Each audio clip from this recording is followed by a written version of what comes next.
वहाँ पर फायरिंग शुरू हो जाती है, जिस वजह से सब तरफ अफरा तफरी मच जाती है और सभी लोग अपनी जान बचाकर वहाँ से भागने लगते हैं। इसी बीच उस शो की एक डांसर मेज गिर जाती है और भीड़ में स्ट्रगल करने लगती है। उसे ऐसे देखकर जो उसकी मदद के लिए जाता है और उसे उठाकर बाहर ले आता है। मेज जो को उसकी जान बचाने के लिए थैंक्स कहती है, पर तभी जो के सर में बहुत तेज दर्द होने लगता है, जिसे देखकर मेज उसकी मदद के लिए किसी को बुलाती है। मगर जैसे वो वापस देखती है तो जो वहाँ से जा चुका होता है। जो वहाँ से सीधा अपने घर पर जाता है, जहाँ उसने बहुत से सिक्योरिटी अरेंजमेंट्स कर रखे होते हैं, क्योंकि वो एक असैसिन था जिस पर कभी भी अटैक हो सकता था। घर आकर जो देखता है कि मेज का फोन गलती से उसके पास ही रह गया है। उस रात वो सरदर्द की टैबलेट लेकर सो जाता है, लेकिन अगले दिन वो अपना एग्जामिनेशन करवाने के लिए अस्पताल जाता है, जहाँ डॉक्टर उसको बताते हैं कि उसको कोई खास प्रॉब्लम नहीं है, मगर फिर भी वो उसको अपना ब्लड सैंपल देने के लिए कहते हैं, क्योंकि कई बार कुछ प्रॉब्लम्स ब्लड टेस्ट से डिटेक्ट हो जाती है।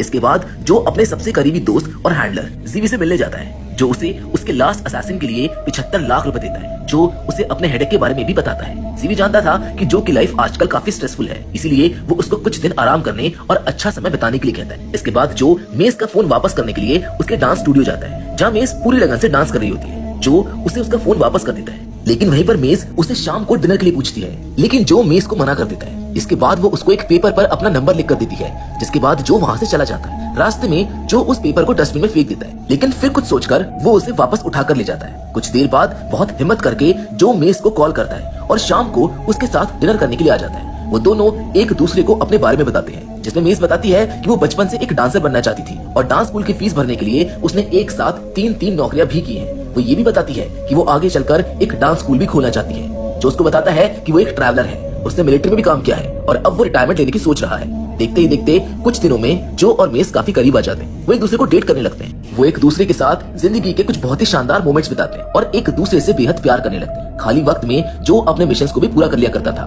मगर इस बारे में उसने मेज को अभी तक कुछ नहीं बताया था। अब कुछ दिनों बाद जो जीवी को मेज के बारे में बताता है, जहाँ जीवी उसे अपनी सच्चाई मेज को बताने के लिए कहता है और उसको ये भी याद दिलाता है कि उसने कभी किसी औरत, बच्चे या फिर किसी बेगुनाह की जान नहीं ली है। जिसके बाद जो जीवी को उसके बर्थडे पार्टी के दिन उसके रिलेटिव्स बनकर मेज से मिलने के लिए कहता है। पार्टी वाले दिन भी अचानक से जो के सर में बहुत तेज दर्द होने लगता है, जिसके बाद जीवी उसे उसकी रिपोर्ट के बारे में पूछता है, जिस पर जो बताता है कि डॉक्टर ने टेस्टिंग के लिए कुछ दिन का टाइम मांगा था।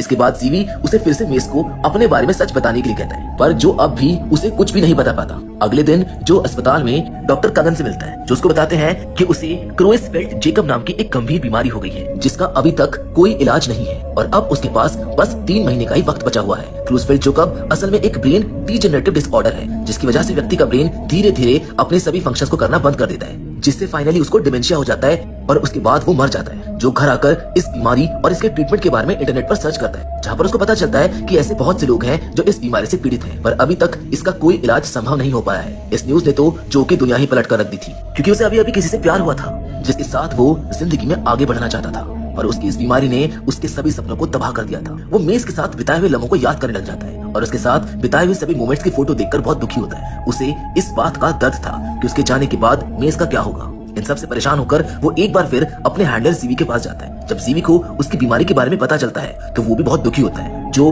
अपने पास रखे सभी पैसे और सोना भरकर लाया होता है, वो जीवी से कहता है कि वो इन पैसों का इस्तेमाल करके मेज के लिए एक इंश्योरेंस पॉलिसी खरीद ले, ताकि उसके जाने के बाद उसे किसी तरह की परेशानी ना हो।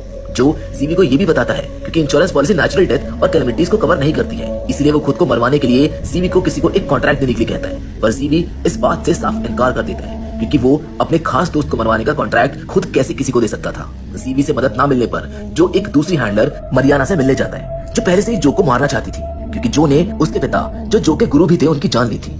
जब जो ने मरियाना के सामने एक कॉन्ट्रैक्ट रखा और खुद को मरवाने के लिए $2 मिलियन ऑफर करे, तो वो बिना कुछ सोचे खुशी खुशी इस बात पर अग्री हो गई, क्योंकि उसका बकरा तो खुद चलकर हलाल होने आया था। उन लोगों ने इस प्लान को मिडनाइट में अंजाम देने का फैसला किया, जिसके बाद जो मेज से मिलने डांस स्टूडियो गया, जहाँ मेज उसको देखकर बहुत खुश हुई। वो पहले की तरह उससे बातें करने लगी, पर उसको समझ आ गया था कि शायद बात कुछ और है, इसीलिए उसने जो से पूछा आखिर बात क्या है, जिसके कुछ देर बाद जो ने उसको डायरेक्टली ब्रेकअप के लिए कह दिया, जिस पर मेज को कुछ समझ नहीं आया, क्योंकि उन दोनों की बॉन्डिंग काफी बेहतरीन थी और इस तरह बिना किसी वजह के ब्रेकअप से मेज का दिल टूट गया और वो रोते हुए अपने घर चली जाती है। इसके बाद जो भी अपने घर आ जाता है, जो शराब पीना शुरू कर देता है। मेज के साथ ऐसा बिहेव करके उसको बहुत बुरा लग रहा था, पर वो और कर भी क्या सकता था।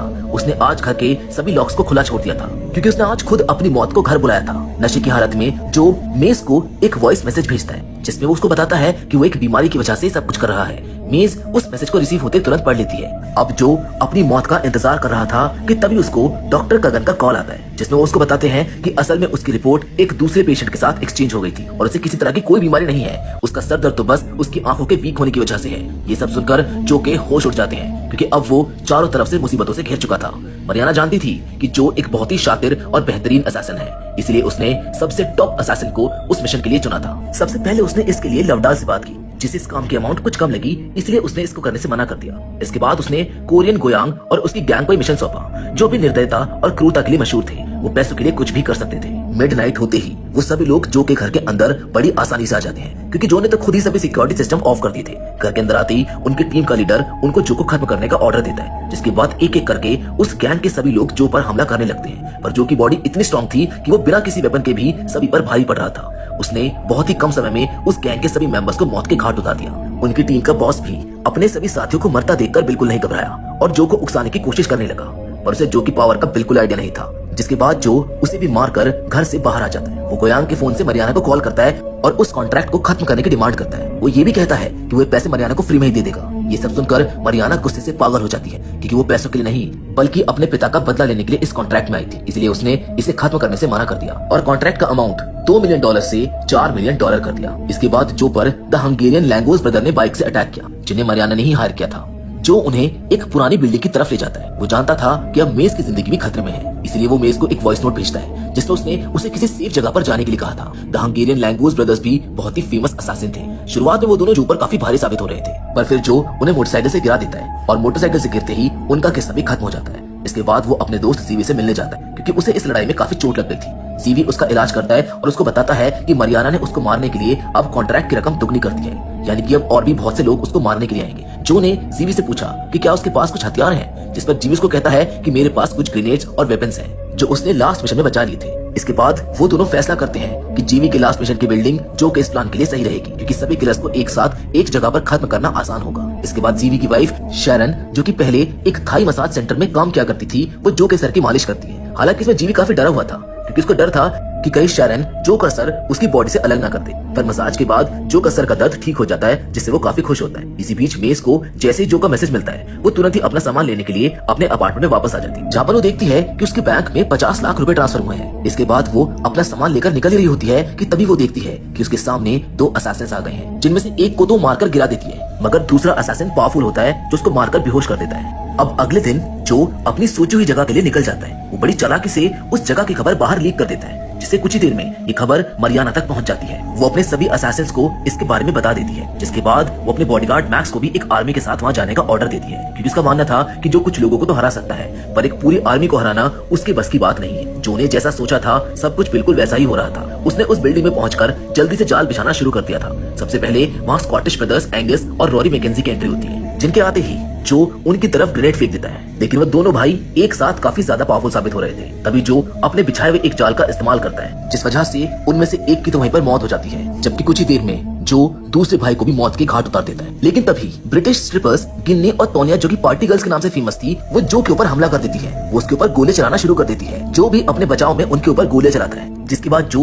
उन दोनों को भी मार गिराता है। पर तभी एक और असैसिन, जिसका नाम बोटास था, वो जो पर हमला कर देता है। वो काफी तेज था, जिसकी वजह से उन दोनों की लड़ाई काफी देर तक चलती है। बोटास पीछे हटने का नाम ही नहीं ले रहा था। कुछ देर के बाद वो दोनों तलवारों की मदद से लड़ने लगते हैं, लेकिन अंत में मुश्किल से जो उसको मारने में कामयाब हो जाता है। पर तभी अचानक एक बार फिर से उसका फोन रिंग होने लगता है, जो कि मेज का होता है। जो तुरंत भागते हुए उसका कॉल रिसीव करने लगता है, पर कॉल पर मेज नहीं लवडाल बोल रहा था, क्योंकि उसने ही मेज को किडनैप किया था। असल में पहले लवडाल को इस कॉन्ट्रैक्ट में कोई दिलचस्पी नहीं थी, पर जब प्राइस मनी बढ़कर $4 मिलियन हो गई, तो वो इसको पाना चाहता था। लवडाल को सिर्फ पैसों से मतलब था, इसीलिए उसने जो को पैसे लेकर एक सेमेट्री के बाहर बुलाया था, ताकि वो पैसे लेकर मेज को उसके हवाले कर सके। इससे पहले कि जो कुछ कह पाता, वहाँ पर मैक्स और उसकी पूरी आर्मी आ जाती है। हालांकि इस चीज के लिए जो पहले से ही तैयार था। उनके आते ही वो सभी सिपाहियों पर ग्रेनेड की बारिश कर देता है, जिससे बहुत से लोग मारे जाते हैं। उसके बाद उसने उनमें से एक की गन ले ली और उस बिल्डिंग में मौजूद एक सुरंग के रास्ते से बाहर आ गया। बाहर आते ही उसे लवडाल दिखाई दिया, जो उसका वहीं पर इंतजार कर रहा था।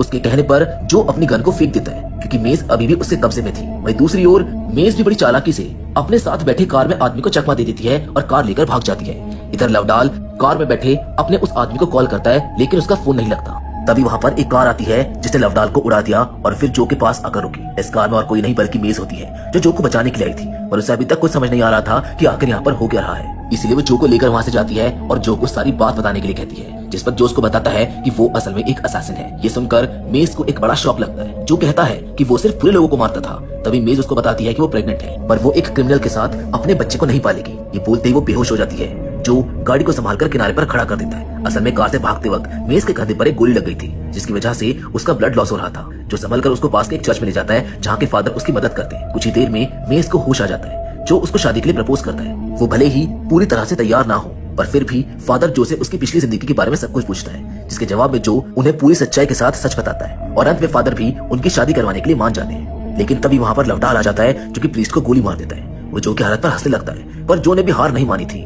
उसने एक ग्रेनेड लवडाल की तरफ फेंका, जिससे चर्च में एक बड़ा धमाका हुआ। उसी वक्त मैक्स और उसके आर्मी वहाँ पर पहुंच जाते हैं। वो लवडाल के साथ हुई डील को कैंसिल कर देते हैं, क्योंकि वो लोग भी $4 मिलियन जैसी बड़ी रकम को अपने हाथ से जाने नहीं देना चाहते थे। पर लवडाल भी पीछे हटने वाला नहीं था, इसलिए उन दोनों के बीच भयंकर लड़ाई होने लगती है, जिसमें लवडाल बुरी तरह से घायल हो जाता है। आखिर में मैक्स उसको गोली मारने वाला होता है कि तभी जो उस पर बंदूक तान देता है, पर एन वक्त पर उसकी गन की बुलेट खत्म हो जाती है, जिसकी वजह से अब मैक्स उसको मारने की कोशिश करता है। पर तभी मेज मैक्स के सर पर गोली मार देती है, जिससे उसकी वहीं पर मौत हो जाती है। इसके बाद जो मेज को लेकर चर्च के बाहर निकल जाता है और लवडाल को जिंदा वहीं पर छोड़ देता है। मेज एक आदमी को मारकर बेहद घबरा गई थी, लेकिन जो उसको संभाल लेता है। इसी बीच जीवी मारियाना से मिलने जाता है, जो कि वहाँ से भागने की कोशिश कर रही थी, जहाँ जीवी उसे असैसिन कोड तोड़ने के लिए डायरेक्टली गोली मार देता है। जिसके बाद मूवी के फाइनल सीन में हम देखते हैं कि जो और मेज ने शादी कर ली है, और अब जो भी असैसिन नहीं है, उसने सारे बुरे काम छोड़ दिए हैं, ताकि वो अपने परिवार के साथ एक नई जिंदगी शुरू कर सके। लेकिन आखिर में मेज मजाक में उससे कहती है कि एक बच्चे को पालने के लिए बहुत से पैसों की जरूरत पड़ती है, इसीलिए उसे इस काम को पूरी तरह से छोड़ने की जरूरत नहीं है। जिसके साथ ये शानदार फिल्म यहीं पर खत्म